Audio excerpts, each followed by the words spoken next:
Welcome to Collegial Conversations with Diana Clark, the professional webinar series that offers clinical and personal perspectives on issues that are common, but often not talked about. Here is today's Collegial Conversation. Today's topic is Women on the Autism Spectrum, a Hidden Population with Dania Jekel. Diana and Dania, I will turn it over to you. Thank you, Brandy. Welcome, everybody. I'm really excited to talk to Dania about women on the autism spectrum. I wondered when I was really getting ready for this subject if, like other mental health treatments that were designed and originated around male disorders, whether some of our understanding of women on the autism spectrum may or may not be appropriate just because it was learned through male diagnosis. So I'm going to start asking Dania questions because I'm really curious about this subject. Can you start at the beginning and say, what does a woman on the autism spectrum look like in that realm? Sure. First of all, thank you so much for inviting me, and it's a pleasure to be here. So, you started with a really tough question, because as you probably know, there's an expression in the autism community: if you've seen one person, and it actually started with Asperger's, if you've seen one person with Asperger's, you've seen one person with Asperger's. And that is, I think, also true for women. The variety of women on the spectrum is just huge. And it's not really a spectrum, so to speak, where they're sort of higher to lower or anything like that. It's more like a universe of people with different compilations of sort of traits and other things that are both challenges and strengths. So you have like a universe of people. So it's extraordinarily hard to answer that question, with a few words. I think that what you said at the beginning is also true, that the diagnosis was sort of conceived with men and boys. And so that it has been a very, very long time for, the sort of understanding of women on the spectrum to come to the fore. Thank you. I just had that imagination that it must have, because most of the literature seemed to be about going back. The research and the literature seemed to talk about males on the spectrum.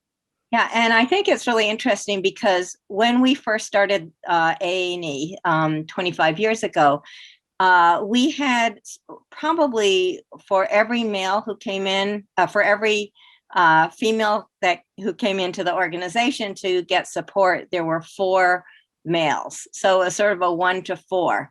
And sometimes it was even a 1 to 6. But as we sort of are progressing and the understanding is growing in terms of this very hidden population, we now have 50-50 coming into our organization for support. So for every male who comes in, there is a female. We also have a population of people who are non-binary, but that's not what we're talking about today. But we're really looking at 50-50, and I would not be surprised if sort of as the awareness and understanding of females on the spectrum grows, that we're going to see much more of an even 50-50 population. Very interesting, because that is true in other diagnoses in converse. We're starting to see that in eating disorders for men and women. Those are starting to again balance out. So maybe we aren't as different as we think we are in sort of our struggles with mental health and with differences in thought. Maybe we aren't. I agree. Yes. Go ahead. So you work with adult women, correct? Is that your forte? Is that your general population that you are more interested in, the adult population of women? Is that if you talk about me personally, yes, I am interested in adults on the autism spectrum. I am particularly interested in women. Our organization, though, serves children, families, parents, all, both genders or all genders, and also, all ages. But my particular expertise has always been adults and particularly women.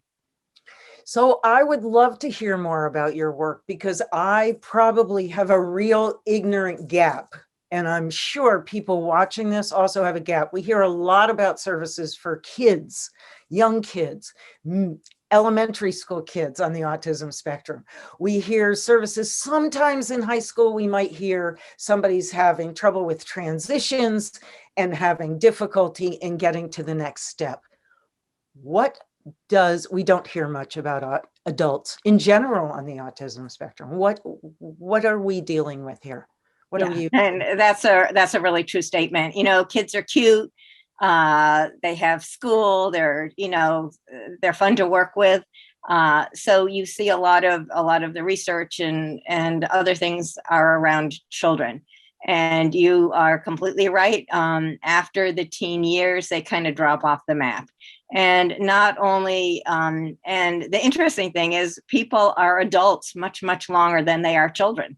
I mean, they're adults for years and years and years. And for a child, you're, child for 18 years.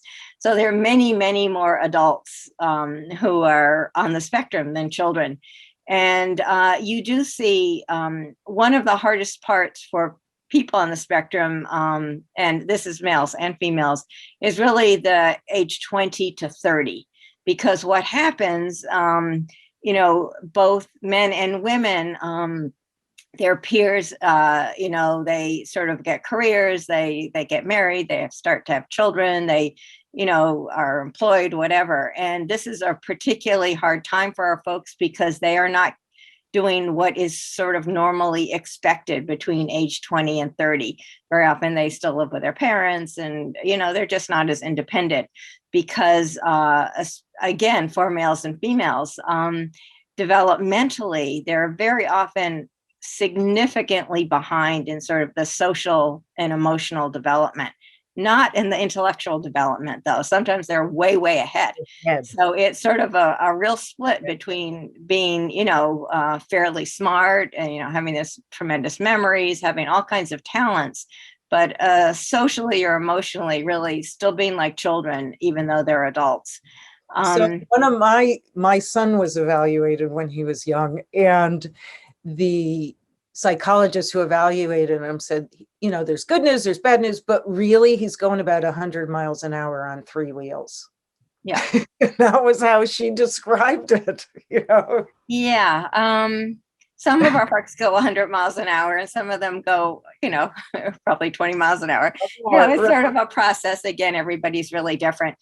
But what we see for women is that they're actually, and I sort of missed your question, but I'll proceed anyway. Keep going. This is where I want to go. So yeah. Go. What we see with women is they are not acting out as children. They're sort of taking, the bullying and some of the other stuff, that sort of feeling that they're alien or strangers or different from other people.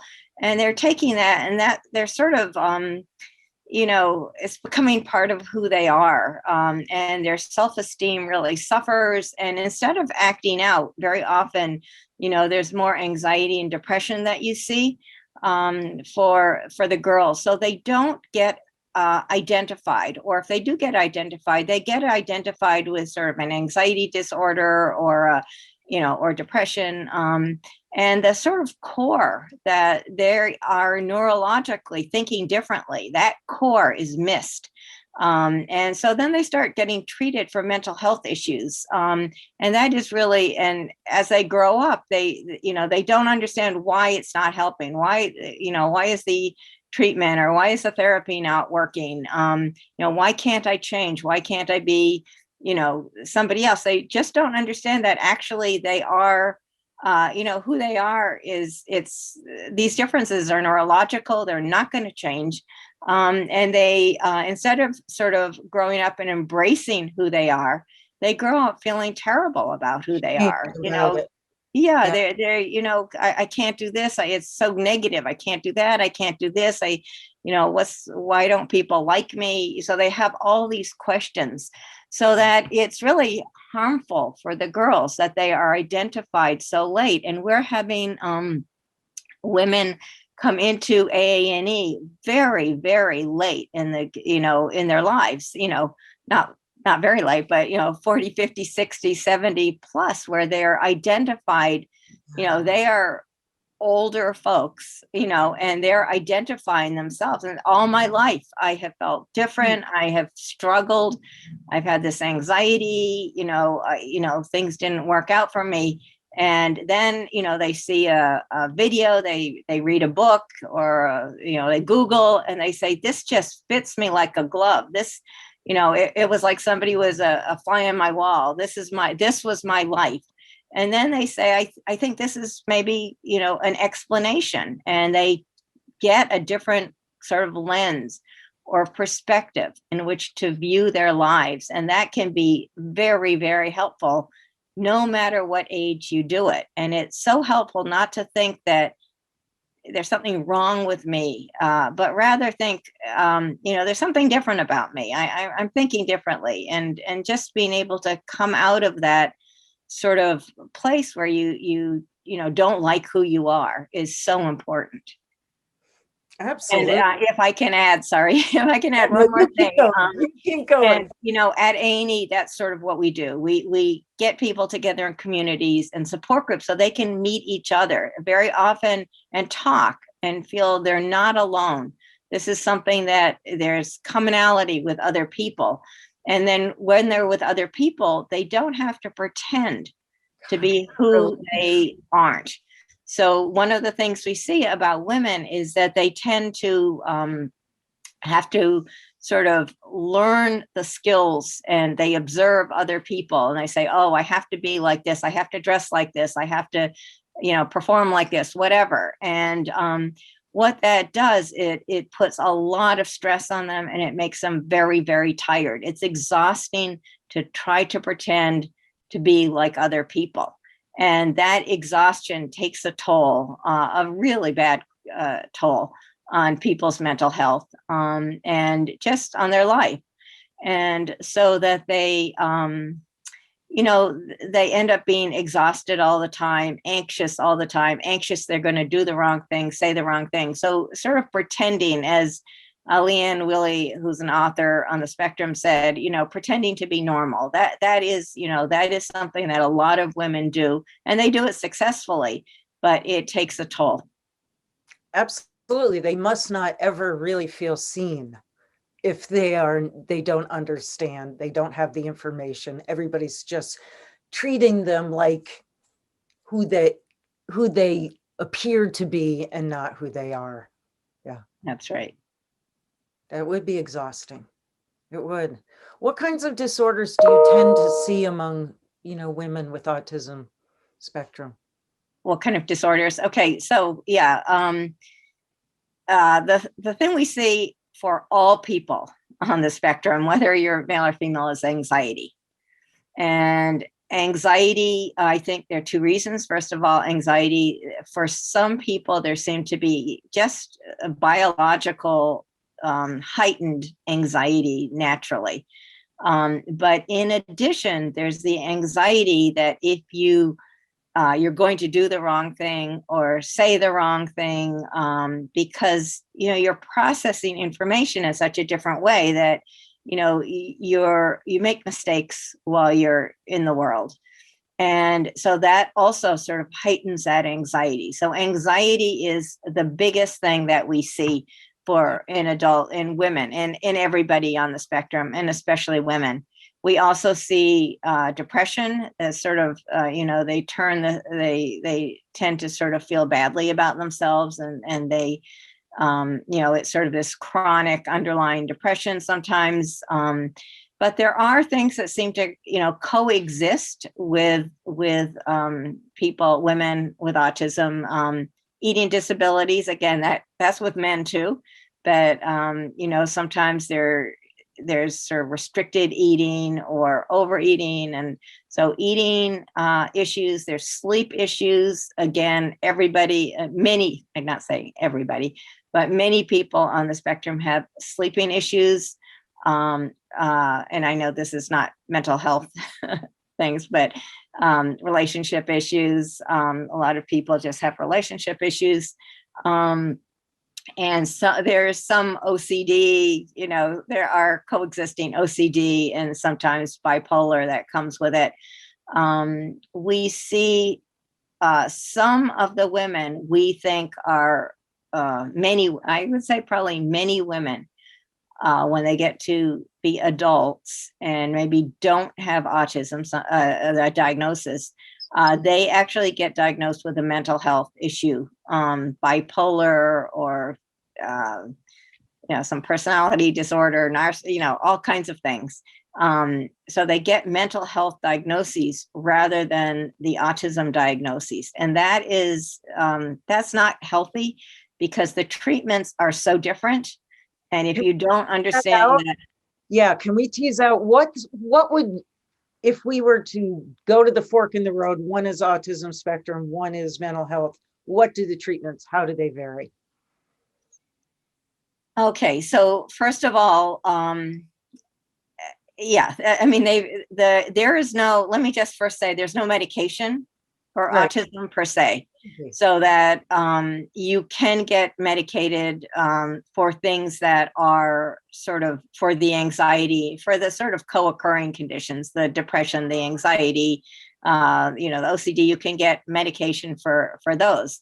But if you're doing, for example, what we recommend for somebody in the spectrum to sort of feel better is to get to know themselves, to use the autism lens to understand themselves, to create an environment. And this is probably the most important thing, to create an environment that is good for them.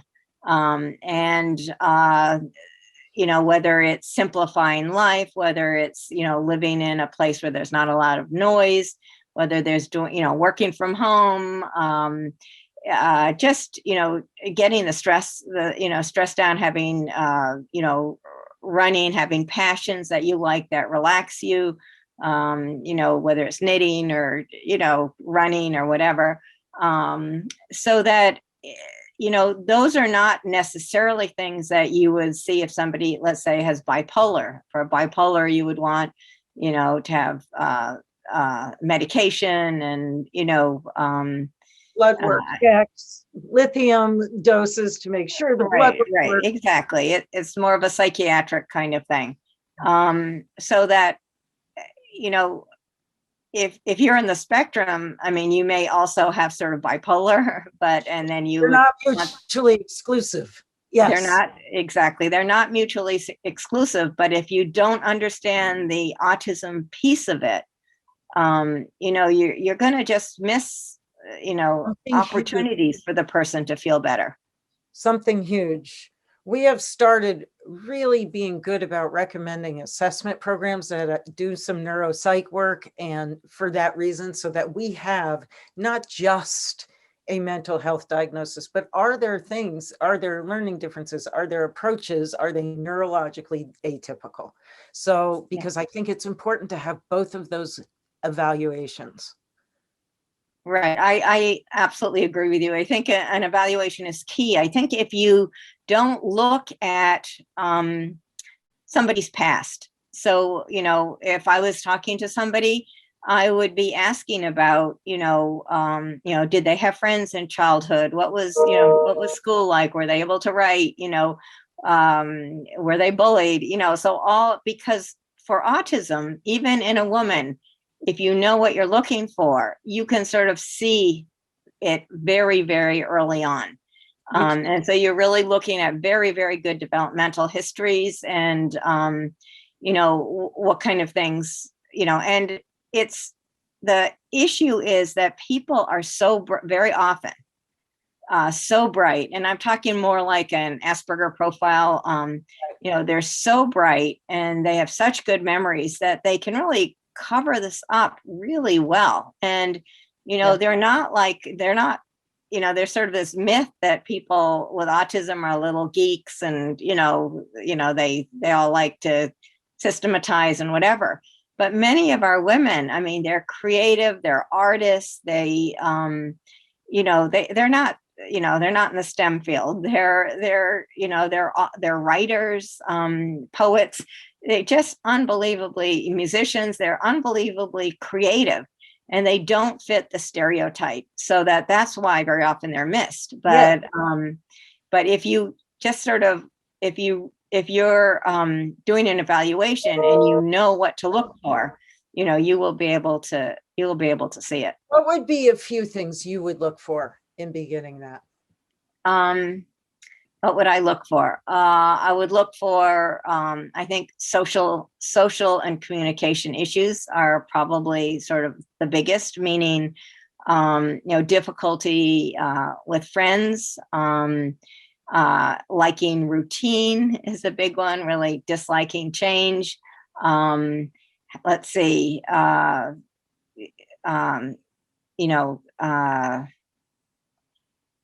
sort of having some trouble in school. I mean, when you're looking at children, sort of your learning style can be very, very different.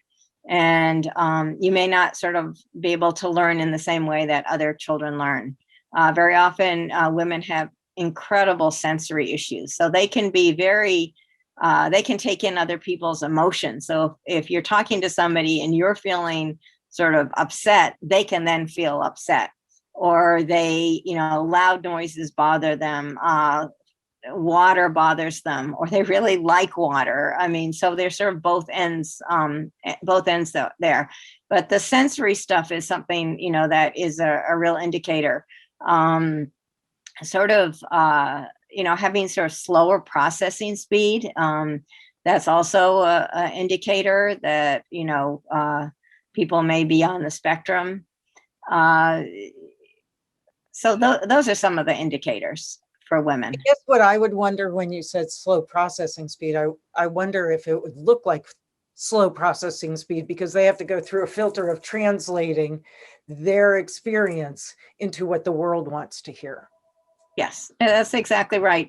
Most of us sort of intuitively, let's say we go into a room filled with people, we intuitively know, who looks receptive to, we could go over and talk to that person, or we could, and we're not really thinking it out necessarily. We're intuitively just doing what needs to be done and acting in a pretty much socially appropriate way. Somebody on the spectrum, and let's say a woman on the spectrum who goes into a situation like that, she has to think about it. Okay, that person, looks like they're standing alone. So maybe they, or they're holding a dog. So maybe I can go up and talk about a dog, or, so they are sort of thinking this out in their head. It's a cognitive process rather than just an intuitive process. And that takes a little time, and that is, it's tiring and it's more difficult. It's also is the same that sometimes people on the spectrum, they sort of don't know what to say. So they have to sort of figure that out. What is the right way? They have files in their head, or they, but also it's a cognitive process to figure out what to say. Now, there are people on the spectrum who sort of lack a little bit of a filter. So they tend to sort of say what's in their head, what they're thinking comes out of their mouth. And but as you grow older, you understand that you better have that filter there, or you're going to get into trouble. And that also sort of adds up. My mother that, Dania. Nobody taught my mother that. We call her blurt, or we tell her she's missing the governor between thought and speech, and it's blurt. So we see that. We see, and it, unfortunately, you can unintentionally hurt people, disrupt friendships, if you are not, if you really don't understand what to say or how to say it, or how somebody might feel if you say this, if you're not sort of really cognizant of those things, and that's how people lose friends, unfortunately. So, and that's not just a female thing. That's really, goes across all genders. Yeah. Brandy, I see your appearance. Do we have questions? Yes, we do have questions from the audience, and I would like to open it up to the rest of the audience as well if anyone has questions. But the first question we have says, I appreciate this developmental frame and wondering how many women you see who were originally diagnosed with borderline personality disorder, but actually are on the autism spectrum. Yes, a lot. That is one of the diagnoses that women, and a little bit less so now. I would say this is, in the last maybe 5 years, there's been a little bit more understanding about this, but many of the women who come to us have a personality disorder. Yes, that's borderline personality, sometimes narcissistic personality, but very often bipolar. They're sort of that's another sort of big misdiagnosis. I can see that. And that's because people's moods are really variable depending on the environment and the situation.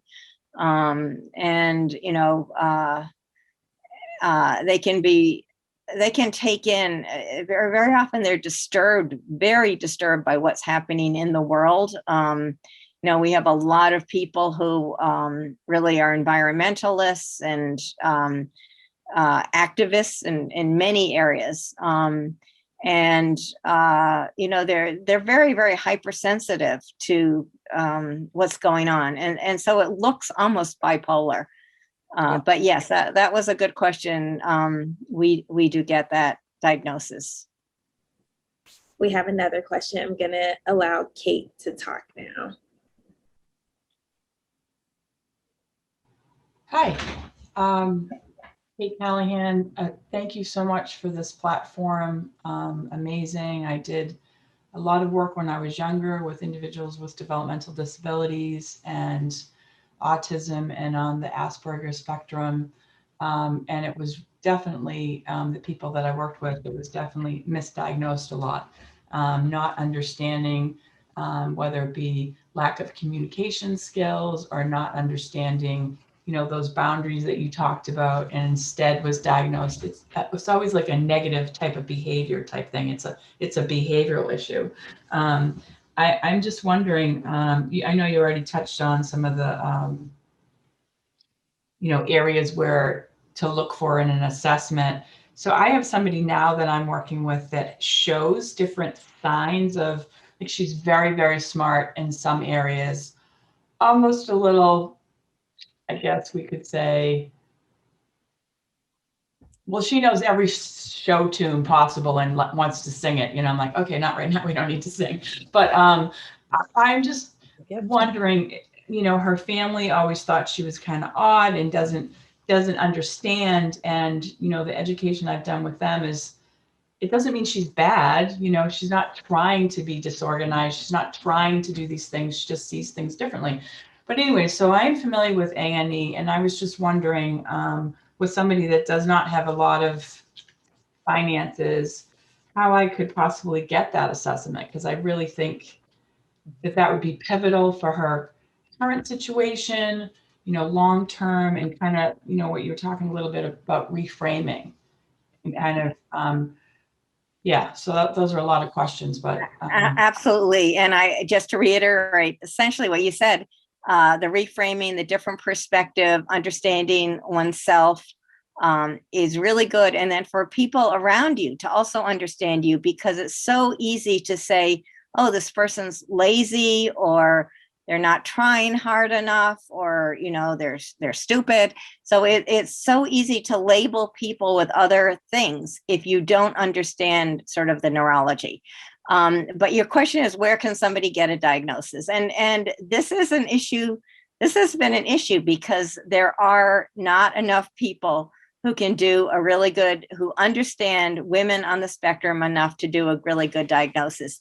So I would say there are if this woman has insurance, you can go to hospitals and clinics. There are some good ones around. If you go to a private neuropsychologist or psychologist, you are going to pay privately. Place like Nesca or whatever, you can get a diagnosis, but it is expensive. But if you go to a place like Brigham, Beth Israel or Brigham, they have clinics, or Mass General, they have clinics. They have autism clinics. So I would look at some of the clinics in the area. And if you want more specific information, that is what A&E does. So the person can call A&E and say, I'm looking for a diagnosis. I either don't have insurance, or I have this insurance, or, I have Medicare or whatever. And somebody can help you identify where you might go for a diagnosis. But it is an issue across the country getting somebody who understands women to have a diagnosis. And you don't want somebody to get another diagnosis of, bipolar. You want somebody who really understands. Yeah, that's great advice. Thank you.